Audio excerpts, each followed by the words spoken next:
Marcos capítulo 4. Hemos llegado al capítulo 4 y estamos hoy en versículos 1 hasta el versículo 20. En sus Biblias dice la parábola del sembrador. Yo creo que es la parábola de los suelos y vamos a ver por qué. No hay nada de malo, no hay ningún pecado decirle parábola del sembrador. Y muchos la ubican de esa forma, pero esperamos que al entender esto podamos darle un significado más apropiado. Como saben, los títulos de la Biblia no son inspirados igual que los capítulos y los versículos, así que tenemos libertad de cambiar eso y mirarlo de otra manera. Vamos a leer versículos 1 hasta el versículo 20 y luego vamos a orar. Otra vez comenzó Jesús a enseñar junto al mar y se sentó alrededor de él mucha gente, tanto que entrando en una barca se sentó en ella en el mar. Y toda la gente estaba en tierra junto al mar. Y les enseñaba por parábolas muchas cosas y les decía en su doctrina: oíd, he aquí el sembrador salió a sembrar. Y al sembrar aconteció que una parte cayó junto al camino y vinieron las aves del cielo y la comieron. Otra parte cayó en pedregales donde no tenía mucha tierra y brotó pronto porque no tenía profundidad de tierra. Pero salido el sol se quemó y porque no tenía raíz se secó. Otra parte cayó entre espinos, y los espinos crecieron y la ahogaron y no dio fruto. Pero otra parte cayó en buena tierra y dio fruto, pues brotó y creció y produjo a 30, a 60 y a 100 por uno. Entonces les dijo: el que tiene oídos para oír, oiga. Cuando estuvo solo, los que estaban cerca de él, con los 12, le preguntaron sobre la parábola y les dijo: a vosotros os es dado saber el misterio del reino de Dios. Mas a los que están fuera, por parábolas todas las cosas, para que viendo vean y no perciban, y oyendo oigan y no entiendan, para que no se conviertan y les sean perdonados sus pecados. Y les dijo: ¿no sabéis esta parábola? ¿Cómo pues entenderéis todas las parábolas? El sembrador es el que siembra la palabra. Y estos son los de junto al camino, en quienes se siembra la palabra, pero después que la oyen, enseguida viene Satanás y quita la palabra que se sembró en sus corazones. Estos son asimismo los que fueron sembrados en pedregales, los que cuando han oído la palabra, al momento la reciben con gozo, pero no tienen raíz en sí, sino que son de corta duración. Pero cuando viene la tribulación o la persecución, por causa de la palabra, luego tropiezan. Estos son los que fueron sembrados entre espinos, los que oyen la palabra, pero los afanes de este siglo y el engaño de las riquezas y las codicias de otras cosas entran y ahogan la palabra y se hace infructuosa. Y estos son los que fueron sembrados en buena tierra, los que oyen la palabra y la reciben y dan fruto a 30, a 60 y a 100 por uno. Oramos. Señor, te damos gracias por tu palabra y pedimos que esta enseñanza y esta parábola que hemos leído pueda realmente llegar a nuestros corazones. Creemos que es uno de los pasajes vitales del Nuevo Testamento. Es una puerta a muchas cosas que se nos enseña en el Nuevo Testamento. Es una puerta importante para el Evangelio. Así que pedimos que tú lo uses en esta tarde y podamos hacer buen uso del tiempo apropiado y que nuestras vidas sean edificadas. Gracias por todos los que nos visitan hoy, gracias por las mamás aquí presentes. Te agradecemos por tenerlas con nosotros y gracias por sus vidas también. En el nombre del Señor Jesús. Amén. Bueno, para aquellos que están habituados a la lectura del Nuevo Testamento y de los Evangelios, saben que este es un pasaje conocido. Está en tres de los 4 evangelios. El único que no lo contiene es el Evangelio de Juan, pero Mateo, Marcos y Lucas, que se llaman los evangelios sinópticos, porque son los evangelios que tienen una misma óptica. Esa es la idea del evangelio, de los evangelios sinópticos. Juan es un evangelio distinto, tiene más sermones de Cristo que el resto de los evangelios. Pero aquí tenemos un pasaje que está en los 3 evangelios, Mateo, Marcos y Lucas. El tiempo no nos daría sería lindo tenerlo en pantalla, tener los 3 pasajes de Mateo, Marcos y Lucas y ver los detalles que tienen cada uno, aunque vamos a ver que los detalles en sí no es lo que nos interesa, pero sí es bueno saberlo. Y tenemos que indagar y ver cómo se aplica esto a nosotros. Por supuesto que es claro en la explicación que Cristo da. Para nosotros es muy sencillo porque leemos la parábola y leemos la explicación. Pero observen que cuando Cristo dio la parábola, no todos escucharon la explicación. Y hay una razón de esto. Nosotros ahora tenemos la ventaja de escuchar la explicación de una sola sentada, pero no fue así con los oyentes originales. Así que vamos a ver, el escenario de la parábola está en los primeros 2 versículos, es junto al mar. Saben que Jesús en este momento en los evangelios tenía una multitud que lo seguían por todos lados, lo apretaban y no tenían la posibilidad de hablar con libertad. Aparte era peligroso. Entonces ya había usado una barca, probablemente la barca de Pedro, algunos de ellos que eran pescadores, y nos dice el texto que él se sentó junto al mar y les enseñaba a ellos y obviamente creaba probablemente como una especie de anfiteatro y se podía escuchar bien mientras él estaba probablemente sentado en la barca. Los rabinos y los maestros enseñaban sentados y probablemente él estaba sentado también en la barca, así que para mantener el equilibrio en un bote me parece que es mejor estar sentado, pero no sabemos. El tema es que el propósito claro es como en el resto de Marcos, y ya lo hemos leído, comenzó Jesús a enseñar junto al mar. No comenzó a hacer milagros junto al mar, comenzó a enseñar junto al mar. Jesús hizo milagros y era la identidad de Cristo como Mesías, era lo que enfocaba, lo que mostraba que Él era el Mesías, las credenciales del Mesías. Pero Él vino a predicar el Evangelio. Así comenzó su ministerio, arrepentidos porque el reino de los cielos se ha acercado. Es claro que aparte de lo que ocurre desde el punto de vista del plan divino en el uso de las parábolas, este pasaje que vimos enseña cómo y por qué Jesús utilizó parábolas para enseñar. Es muy importante esto. Observen versículos 11 y 12 del pasaje. A vosotros os es dado saber los misterios del reino de Dios, mas a los que están fuera por parábolas todas las cosas, para que viendo vean y no perciban, y oyendo oigan y no entiendan, para que no se conviertan y les sean perdonados los pecados. Y observen versículos 33 y 34 del mismo capítulo. Con muchas parábolas como estas les enseñaba la palabra conforme a lo que podían oír, y sin parábolas no les hablaba, aunque a sus discípulos en particular les declaraba todo. Es una enseñanza de Jesús. Les decía en su doctrina, lo leímos allí al principio, pero por medio de parábolas. ¿Por qué usó Jesús parábolas? Vamos a ver esto en un momento, ahora al entender el contexto. El contexto de las parábolas en el ministerio de Cristo es importante. ¿Qué es lo que pasó justo antes de que Cristo comenzara a enseñar por parábolas? Lo vimos en los últimos 2 domingos, pero puntualmente el domingo pasado. Y es que los religiosos, los que tenían las Escrituras, los que sabían acerca del Mesías, o por lo menos tenían la enseñanza de lo que haría el Mesías cuando vendría y cómo sería, ellos señalaron a Cristo y dijeron que todos los milagros y todas las sanidades que Él hacía y todos los demonios que Él usaba, especialmente el echar fuera demonios, lo hacía por el dedo de Satanás. O sea, era un siervo de Satanás. Por Belcebú echa fuera por el príncipe de los demonios echa fuera a los demonios. Esto era un rechazo voluntario de parte de los religiosos de la persona del Señor Jesucristo.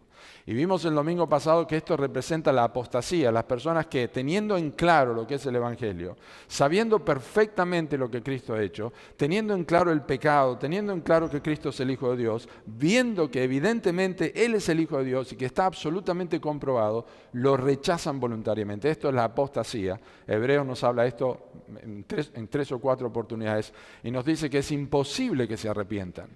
Es decir, la persona pierde el interés y esto es un juicio de parte de Dios a la persona. Cierra su corazón completamente.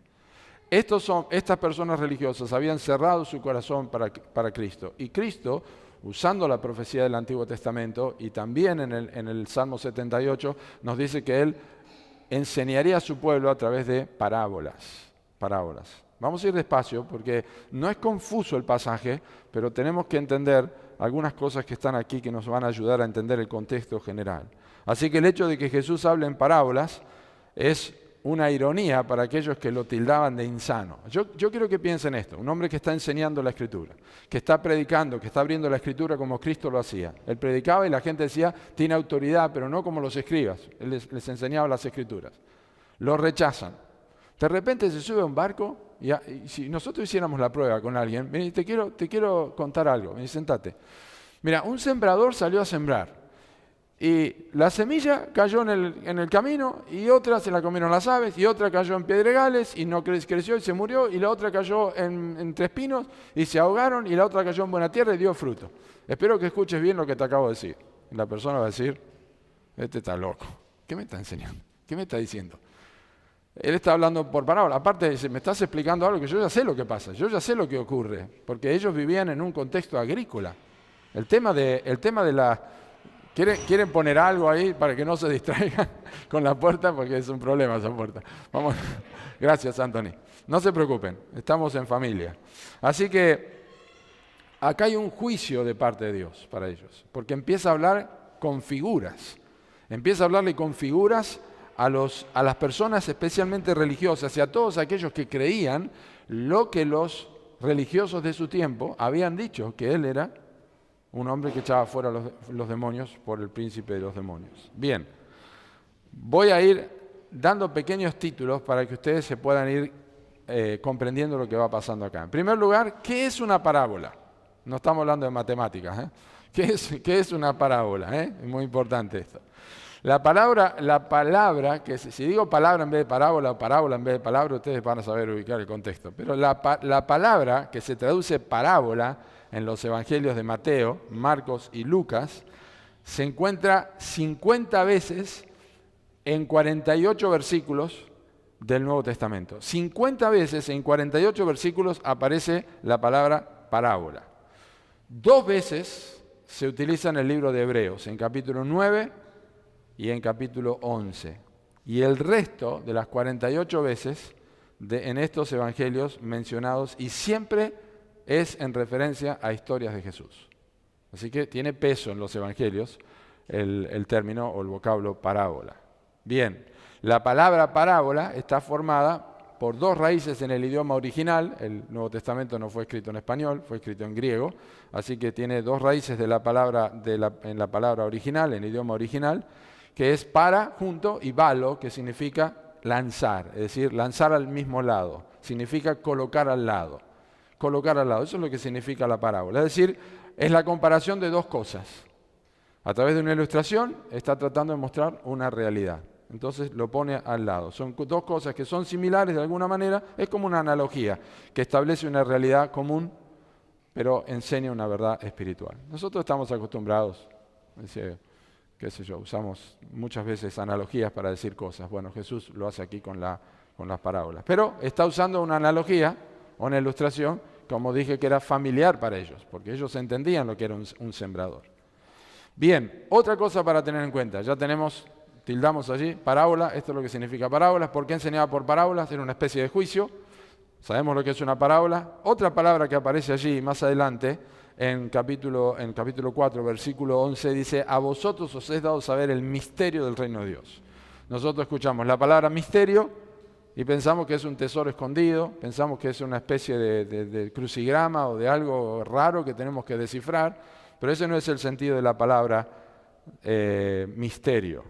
No es para personas iluminadas o una enseñanza por medio de códigos secretos que uno tiene que descifrar y entonces descubrir qué es lo que significa. En el Nuevo Testamento la palabra misterio no significa eso.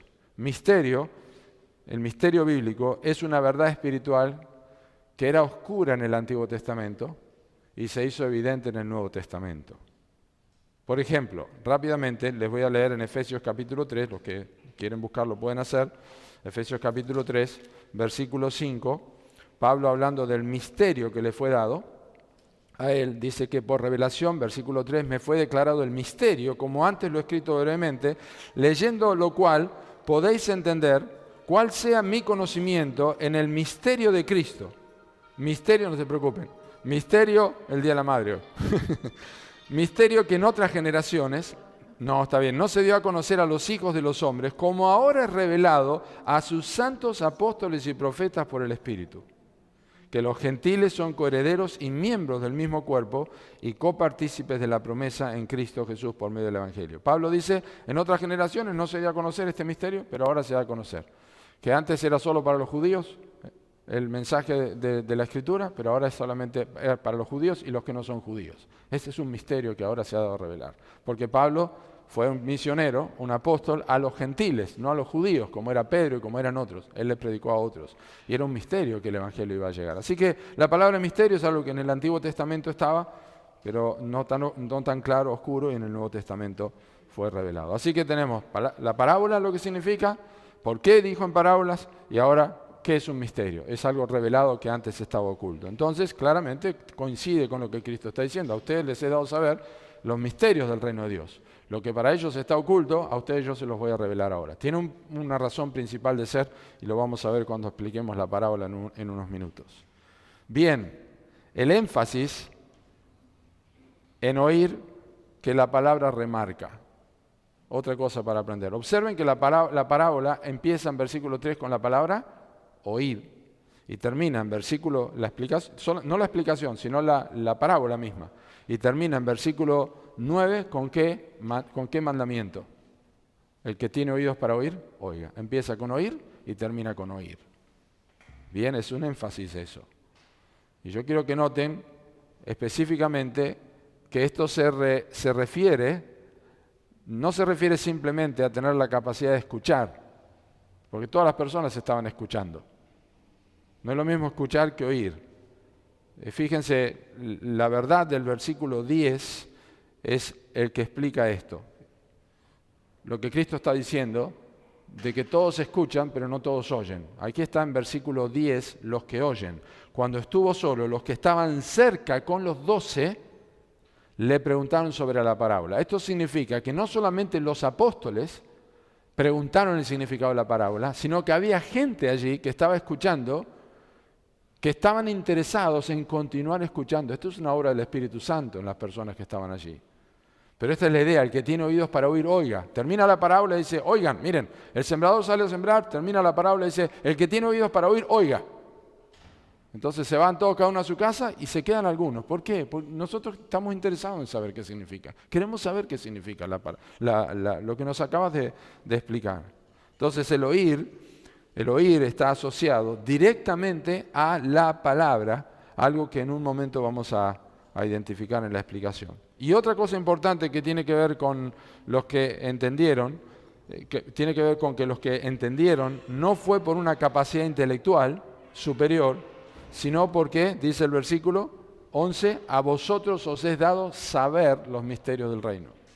No es porque lo entendieron de por sí, sino porque Cristo en su soberanía les permitió a ellos entender. A ustedes les es dado, dice el versículo, a ustedes les es dado saber el misterio del reino de Dios. Es decir, a otros no les es dado saber el misterio de Dios, pero a ustedes sí, son los que consultaron. Bien, tenemos en claro estas cosas, parábola, misterio, el énfasis de escuchar, quiénes podían escuchar, oír, los que realmente tenían interés en acercarse, y les sería revelado cuál es el significado. Ahora sí vamos a la parábola y ver qué significa. ¿Cuál es la parábola? Bueno, es muy sencilla, ¿no es cierto? Los niños la pueden entender. Los niños pueden entender la parábola. Es una historia muy linda. Hay ilustraciones sobre la parábola del sembrador. La hemos visto, quizás los que hemos crecido en una iglesia, hemos visto lecciones con figuras de esto. Es muy clara y es muy comprensible. Y es la historia que Jesús comparte. Los elementos que utiliza son absolutamente claros y sencillos. Un sembrador, semilla, suelo, aves, espinos, buena tierra, piedras. Todos entendemos lo que esto significa. Es algo de la vida cotidiana. Bien, para tener en cuenta, los campos donde se sembraban no eran como los nuestros. No tenía un cartel que decía Roundup ahí, las semillas que venden, ni nada de eso, no había alambrado, no había nada. De hecho, los caminos estaban dentro de los sembrados. ¿Se acuerdan que los discípulos arrancaban espigas y las comían? Porque los sembrados estaban entre los caminos. La gente transitaba por allí y donde había oportunidad de tener tierra, se sembraba. Donde había tierra, se sembraba. Así que básicamente se iba haciendo en la medida que la gente caminaba por allí. Así eran los campos, no eran como los nuestros que están arados y alambrados y señalizados. Nada que ver, no era así. Otra cosa es cómo sembraban. Los sembradores habrán visto, tenían una bolsa con las semillas y ellos caminaban y tiraban al voleo, como nosotros decimos, ¿no? Tiraban las semillas. Quizá hay gente que lo hace así todavía, pero ahora va la semilla poniendo en cada lugar y el computarizado y va cayendo en el lugar correcto, pero antes era el voleo, ¿no es cierto? Así trabajaba el sembrador y así se distribuía la semilla. Y básicamente sabía dónde la tierra estaba arada y tiraba. pero no le apuntaba al lugar donde estaba la tierra, sino que al voleo era la forma de poder lograr esto. Bien, eso en cuanto a la semilla y el sembrador y cómo se distribuía en los campos. Pero vamos a ver los suelos también. Solamente estamos mirando la figura y luego vamos a ir a la explicación. ¿Cuáles son los suelos? El primero, versículo 4, es junto al camino. Y al sembrar, aconteció que una parte cayó junto al camino y vinieron las aves y la comieron. Como dije, los senderos que separaban los campos sin arar eran duros como el cemento, reapisonados. Y cuando las semillas caían ahí, las aves voraces inmediatamente venían. Creo que eso lo entendemos todos, ¿no es cierto? Las aves vienen rápido y se llevan. Estamos comiendo, tiramos las miguitas y allí vienen las aves enseguida a comerse todo esto.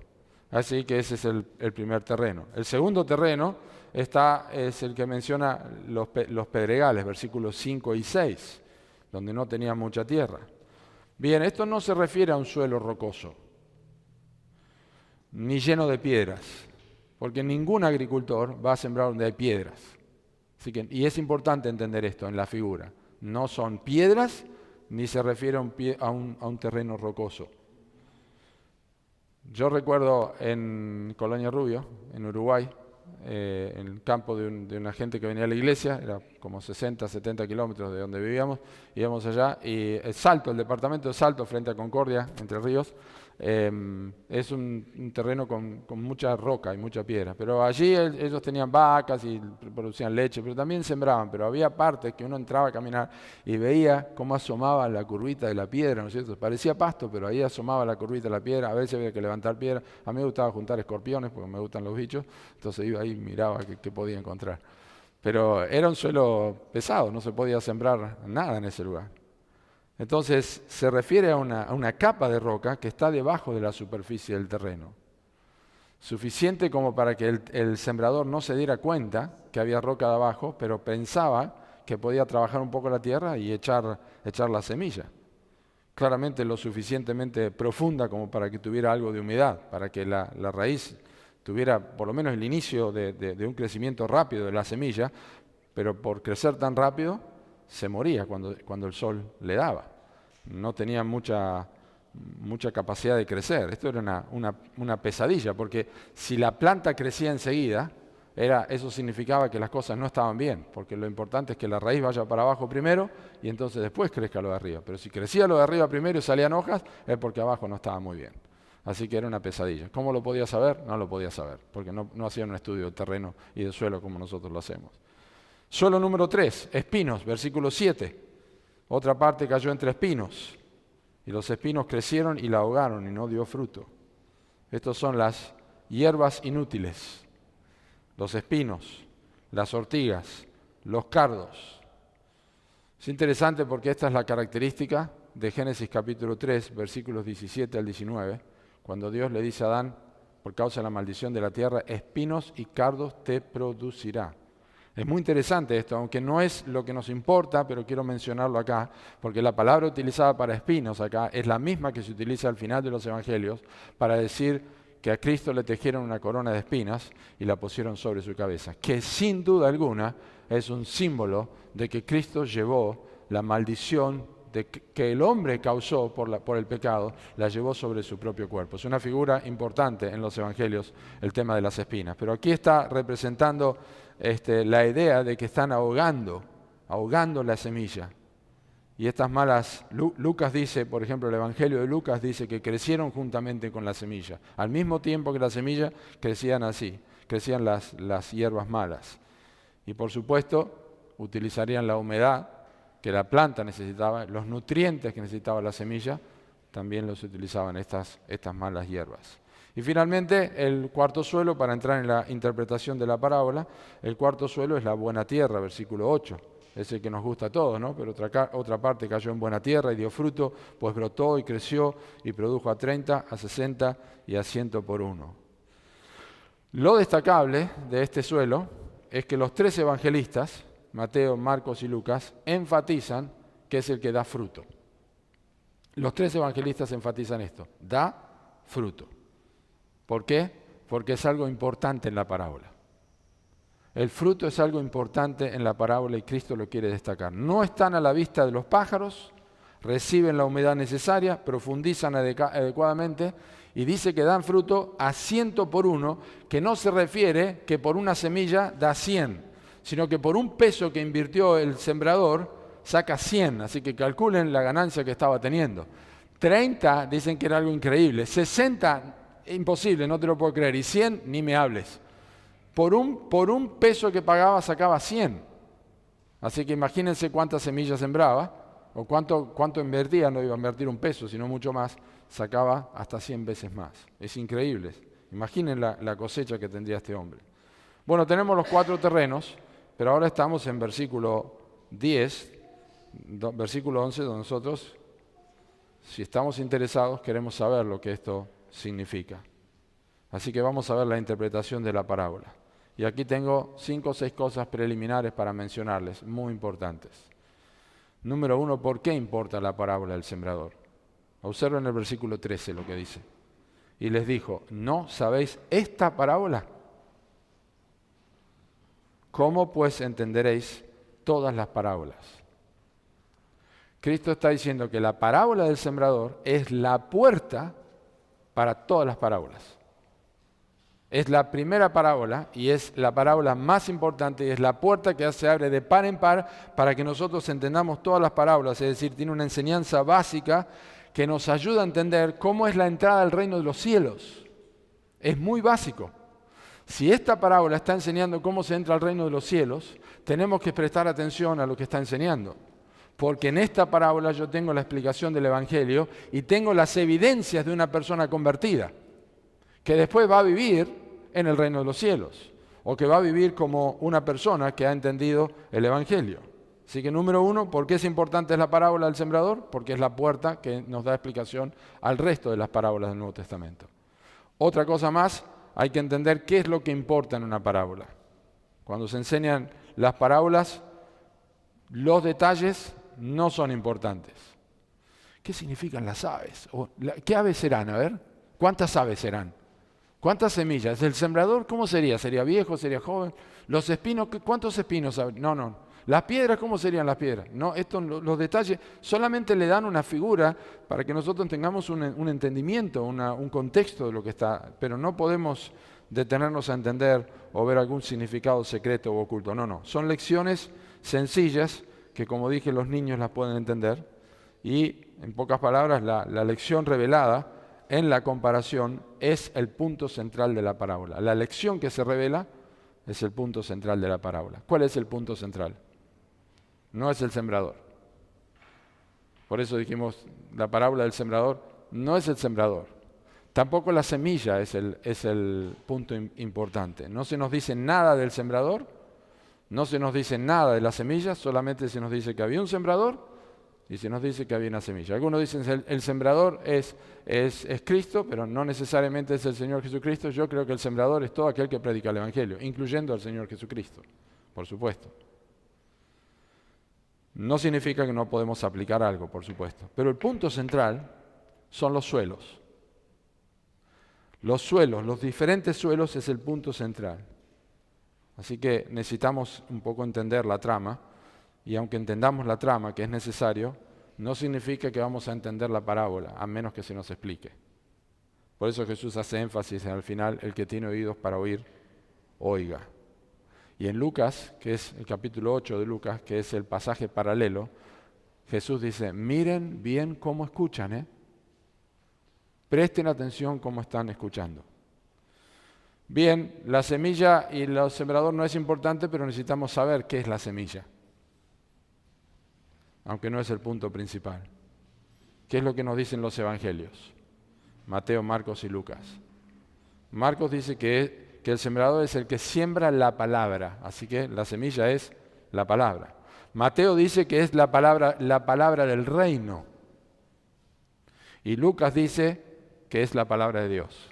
Así que entre los 3 evangelios tenemos en claro que esto es la palabra de Dios. Hay otros textos en el Nuevo Testamento que nos enseñan que esta palabra es el Evangelio. Santiago 1:18, en él también vosotros habiendo recibido la palabra de verdad, el Evangelio de vuestra salvación. Y también, 1 Pedro capítulo 2, capítulo 1, les voy a leer versículos 23 al 25, siendo renacidos de simiente corruptible, no de simiente corruptible, sino de incorruptible, por la palabra de Dios que vive y permanece para siempre, porque toda carne es como hierba, y toda la gloria del hombre como la flor de la hierba. La hierba se seca y la flor se cae, mas la palabra del Señor permanece para siempre. Y esta es la palabra que por el Evangelio os ha sido anunciada. Así que la semilla es la palabra de Dios, y específicamente, ¿qué palabra de Dios? Es el Evangelio. El Evangelio, que Cristo murió por nuestros pecados conforme a las Escrituras y que fue sepultado y que resucitó al tercer día conforme a las Escrituras. Es el que nos habla del perdón de pecados, es el que nos habla de la justificación, es el que nos habla de la condenación, es el que nos habla de la muerte de Cristo, es el que nos habla de la confesión de pecados, del arrepentimiento. Es la palabra del Evangelio. Pero esta palabra y esta semilla es la misma para cada corazón. El corazón duro, como vamos a ver, no precisa otro tipo de semilla. Y el corazón fructífero no necesita una semilla más liviana, que no sea tan potente. Muy importante esto. No hay manipulación genética en esta semilla. No hay. Saben que esto es una ilustración, ¿no?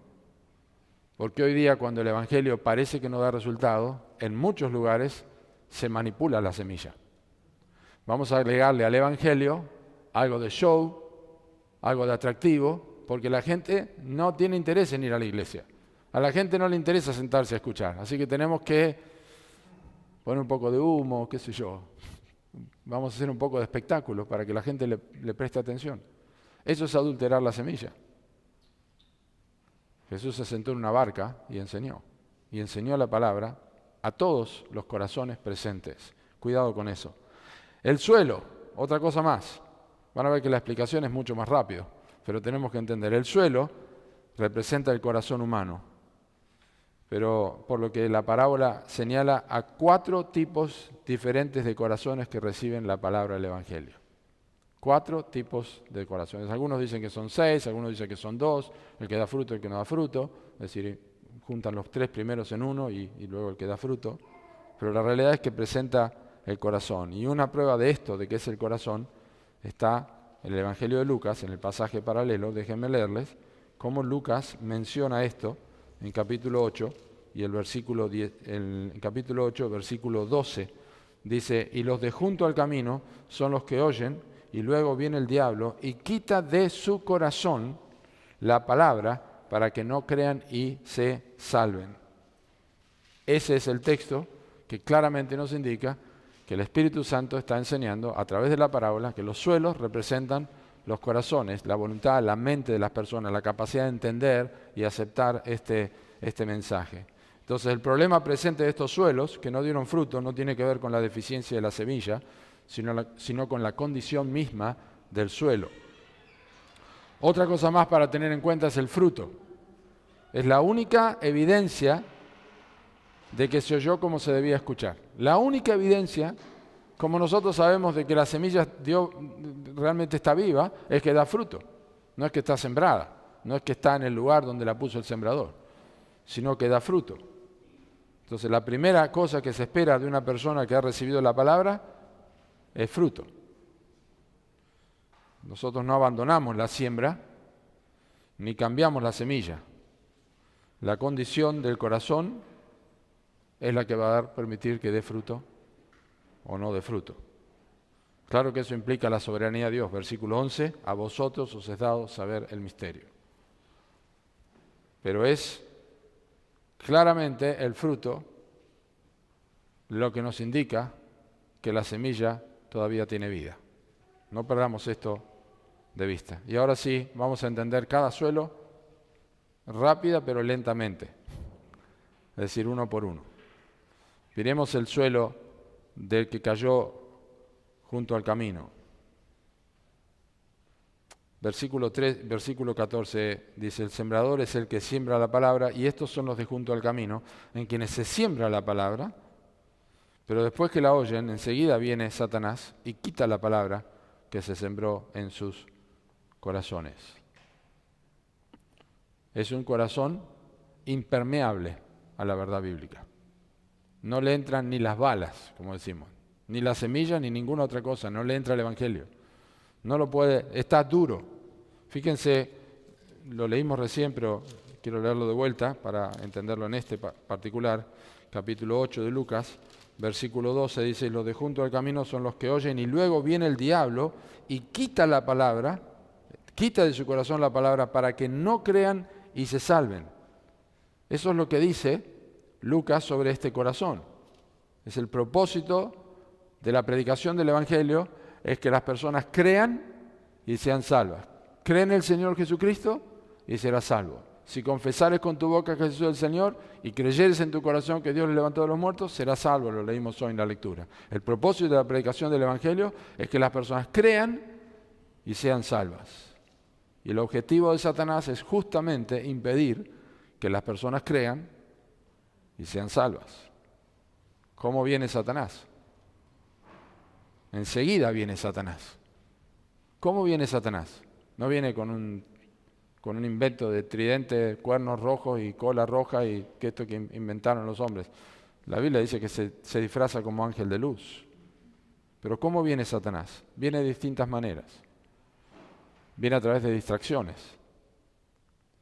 Viene a través de mentiras. Viene a través de falsos evangelios, falsas iglesias, falsas predicaciones, temor del hombre, orgullo, dinero, cuestionamientos. Y si esto es verdad, y te están mintiendo, y si están para robarte, y si están para engañarte, y vos qué sabés si es verdad, y si son tantos lugares que se predica, y quién sabe quién tiene la verdad, y así un montón de cosas. Viene Satanás, orgullo, dinero, como todo esto, y hace esto, puede hacerlo, porque tiene la semilla a la vista.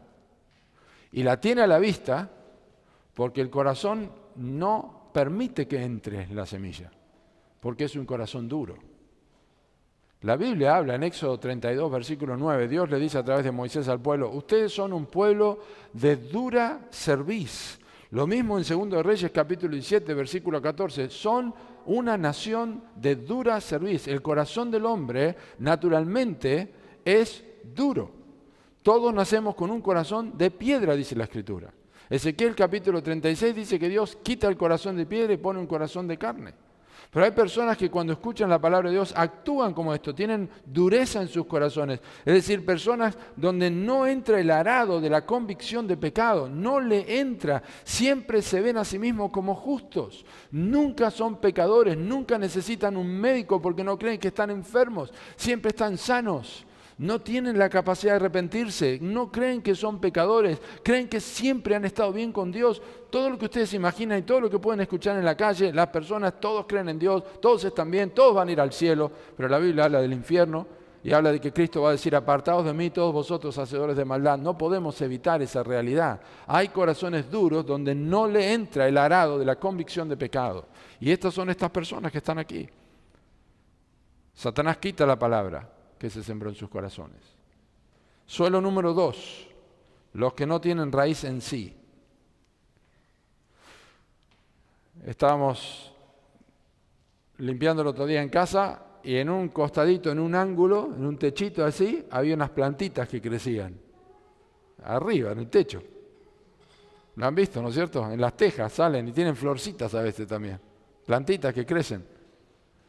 Y dice: ¿cómo crecen ahí? ¿Y cuánto duran? Y bueno, cuando sale el sol, se mueren. Pero crecieron, tienen un tallo largo, tienen una florcita, tienen hojitas, y están allí y dicen: mirá la plantita que creció acá, pero no duran mucho.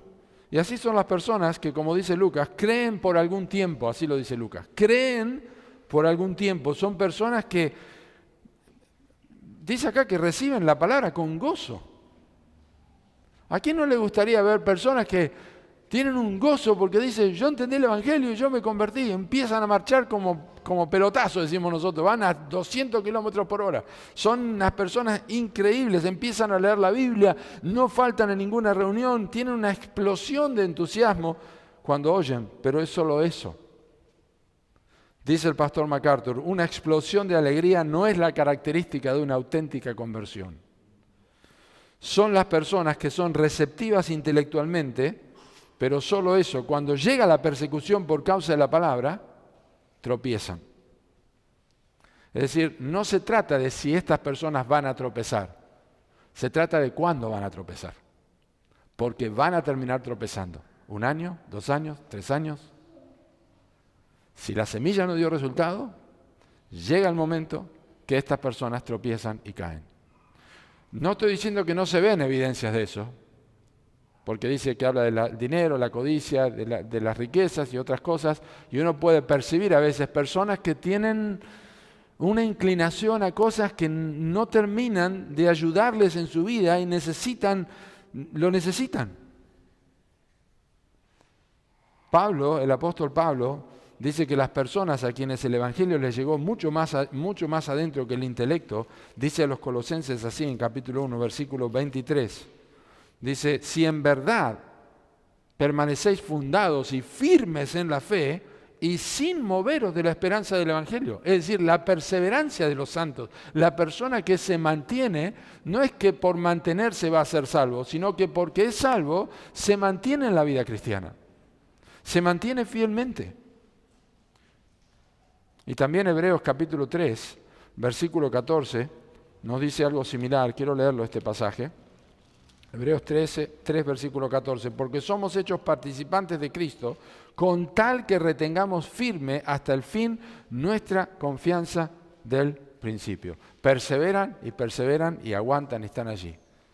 Pero cuando viene la presión, los que no están bien, saltan. Hace unos días atrás, Pablo Amaya estuvo arreglando el portón, haciendo algo en casa y metió un alambrecito en la bisagra, ¿no es cierto? No aguantó la presión. Parecía que funcionaba, ¿no? Parecía que funcionaba, pero de repente saltó. Y duró por un tiempo, pero se saltó. Y así son las personas que son como que están entre espinos. Dice, viene la tribulación o la persecución por causa de la palabra, tropiezan, no pueden soportar, no lo pueden soportar. Son los que cayeron entre pedregales. Primera de Juan capítulo 2, versículo 19 dice, salieron de nosotros, pero no eran de nosotros.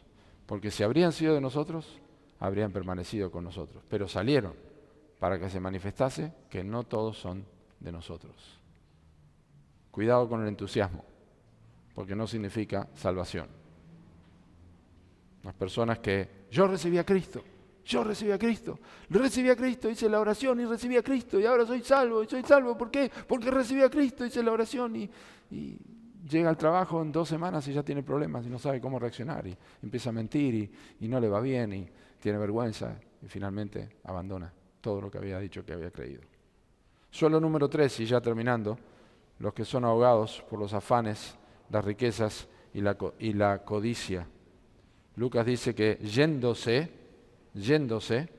son ahogados por los afanes y las riquezas y los placeres de la vida. El mejor ejemplo de esto es el joven rico. El joven rico. Señor, ¿qué debo hacer para ser salvo? ¿Los mandamientos sabes? 1, 2, 3. Sí. Bueno, anda a vender todo lo que tenés y dale a los pobres. El único mandamiento que Cristo no le menciona al joven rico es no codiciarás. Pero le dijo, vende todo lo que tienes. Yo te voy a mostrar que tenés un problema. Y el problema del joven rico era la codicia. Y cuando le tocó lo que más le importaba, demostró que no podía perseverar. Y así son las personas de este pasaje, de este suelo. Los afanes, las riquezas, la codicia. Marcos dice que la palabra se hace, noten allí, se hace infructuosa. Otra vez el tema del fruto. Se hace infructuosa, que es el énfasis que Jesús quiere dar. Entonces, son cosas que compiten desde el inicio con el Evangelio en las personas que lo escuchan. No pueden dejar de vivir por las cosas. La Biblia dice que el amor al dinero es raíz de todos los males. El apóstol Juan describió esto en 1 Juan capítulo 2. No améis al mundo ni las cosas que están en el mundo. Si alguno ama al mundo, el amor del Padre no está en él. Este es el pecado original de Adán y Eva. Pensaron que había algo mejor que lo que Dios les daba. Y ella codició, tomó y dio a su marido también. No es solamente el dinero. es todo lo que compite contra Dios en este mundo. Todo lo que compite. Filosofías, formas de pensar, sistema de creencias contrario a la palabra de Dios, compiten contra Dios. Y dice la Escritura que las personas que empiezan a ser abrumados por todo esto no son infructuosas. Escuchan y parece que están allí, pero mientras se convierten no pueden abandonar todo lo demás. Y finalmente el suelo número 4, que son los que dan fruto, versículo 20. Y estos son los que fueron sembrados en buena tierra, los que oyen la palabra y la reciben y dan fruto a 30, a 60 y a 100 por uno. Mateo, en capítulo 13, dice que son los que entienden la palabra. Marcos dice que la reciben a la palabra. Y Lucas dice que dan fruto con perseverancia por la palabra. Entonces, la entienden, la reciben y dan fruto. La perseverancia con fruto es señal necesaria y auténtica de una confianza salvadora en Cristo. Es una de las lecciones claves de toda la parábola. La señal de la fe auténtica en la perseverancia. Persive, persiste, persiste, persiste. Estos son los que dan fruto. La Biblia habla de frutos internos y frutos externos. Los internos pueden referirse a nuestro temperamento, pueden referirse a nuestro carácter, pueden referirse a nuestras emociones, pueden referirse a actitudes que nacen de un corazón que ha sido regenerado, cambios internos en su vida, formas de pensar, distintos a lo que eran antes de creer en el Evangelio.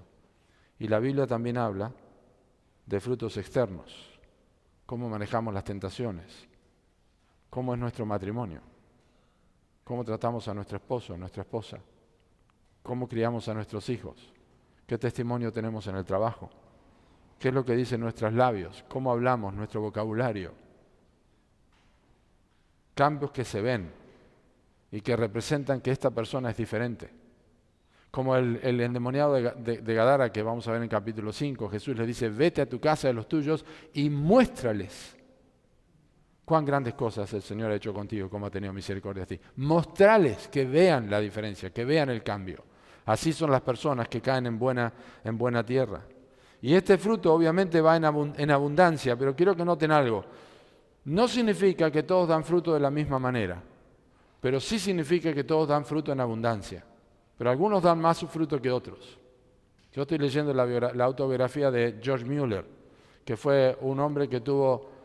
Dicen, George Mueller era el hombre del $1.000.000, porque jamás pidió un centavo y tuvo orfanatos para más de 140 huérfanos y jamás pidió un solo centavo para alimentar a esos niños. Es impresionante leer la autobiografía. Oraba y Dios le proveía. Y el fruto que dio este hombre en su vida es increíble. Todos los niños que llevó a Cristo y todas las personas que atendió en la vida que tuvo. Pero yo no soy George Mueller, y vos tampoco. Y hay mujeres que han sido fructíferas en la obra de Dios, que han llevado el Evangelio. Sí, no se han casado y han ido a trabajar entre niños y entre indígenas y personas que han sido fructíferas. Y vos sos una ama de casa por ahí, no tenés este fruto. Lo importante es que des fruto en abundancia, en tu temperamento, en tu carácter. Y hay, por supuesto, quiero leer algunos de los frutos que sí son evidentes y que el Nuevo Testamento nos enseña para ya terminar. Y uno de ellos los encontramos en Gálatas 5:22. El fruto del Espíritu es amor, gozo, paz, paciencia, benignidad, bondad, fe, mansedumbre, templanza. Contra tales cosas no hay ley. Hay una forma de examinarse allí. Tengo paz, tengo templanza, tengo gozo, tengo amor, tengo paciencia en mi vida, tengo benignidad. Fructifica, va a 30, 60 y 100 por uno en mi vida. Otro de estos está en Filipenses, capítulo 1, versículo 11, dice el apóstol Pablo, llenos de frutos de justicia que son por medio de Jesucristo para gloria y alabanza de Dios. Vivís de una manera justa que honra a Dios, que representa que sos un hijo o una hija de Dios. Hebreos capítulo 13, versículo 15 habla de que nosotros tenemos el fruto de labios que confiesan su nombre. Un fruto es que nosotros le hablamos a otro de Cristo. Buscamos intencionalmente, no dejamos el Nuevo Testamento, un folleto ahí para que, vos vas a una iglesia, sí, nunca te había dicho. No, intencionalmente les hablamos del Señor. Yo creo en Cristo, Él me salvó, es mi Salvador. Ese es un fruto. Evangelizar, ganar personas para Cristo. Romanos 1:13. Quiero tener entre vosotros un fruto como entre los demás gentiles, dice el apóstol Pablo. Es llevar personas a Cristo. No solamente para evangelistas o pastores, para todos nosotros. Es predicar el evangelio y ver que una persona se rinde a los pies de Cristo. Eso es un fruto también. Y concluyo. La semilla es la misma para todos. El evangelio es para todos. Cree en el Señor Jesucristo y serás salvo. Los corazones pueden ser receptivos o no. Dios es el que tiene que arar tu corazón y tiene que arar mi corazón. Pero cada uno es responsable por permitir que Dios obre y trabaje para que la semilla sea recibida. Y es, sin lugar a dudas, una obra de la gracia de Dios. Deja que Dios ponga el disco arado en tu corazón. Dice Santiago capítulo 1, recibid con mansedumbre la palabra implantada. Y la mansedumbre, el corazón manso, es el corazón con tierra preparada para que la palabra pueda entrar, para que la semilla no quede junto al camino, para que la semilla pueda fructificar. Dios ara el corazón y trae convicción de pecado. Juan 16:8 dice, el Espíritu Santo convencerá al mundo de pecado, de justicia y de juicio. Dios despierta el arrepentimiento a las personas e ilumina sus corazones. La luz del Evangelio de la gloria de Cristo, el cual es la imagen de Dios, ilumina los corazones. Dios es el que da un corazón nuevo, Ezequiel 36:25. Y nuestra oración, si estamos escuchando este sermón, y nuestra oración debería ser esta. Salmo 51:10. Crea en mí, oh Dios, un corazón limpio y renueva un espíritu recto dentro de mí. Memorizad ese versículo. Crea en mí, oh Dios, un corazón limpio y renueva un espíritu recto dentro de mí. Los resultados son del Señor. Pero todos nosotros, aparte de esto, podemos ser sembradores, porque la semilla la tenemos acá, todos nosotros. Es la misma para todos, pero todos podemos ser sembradores. Lo único que tenemos que hacer es lo que dice el texto. El sembrador salió a sembrar la semilla. Vamos a orar. Gracias, Señor, por tu palabra. Pedimos que tú la bendigas y realmente nos ayudes a ser sembradores, pero también te pido por corazones que en este lugar puedan ser como esos que se acercaron con los discípulos y dijeron a Jesús, explícanos la parábola. Señor, que tú trabajes para la conversión de almas, que tú transformes vidas con las Escrituras y podamos ver el resultado en los frutos de los corazones arrepentidos. En el nombre de Cristo Jesús. Amén.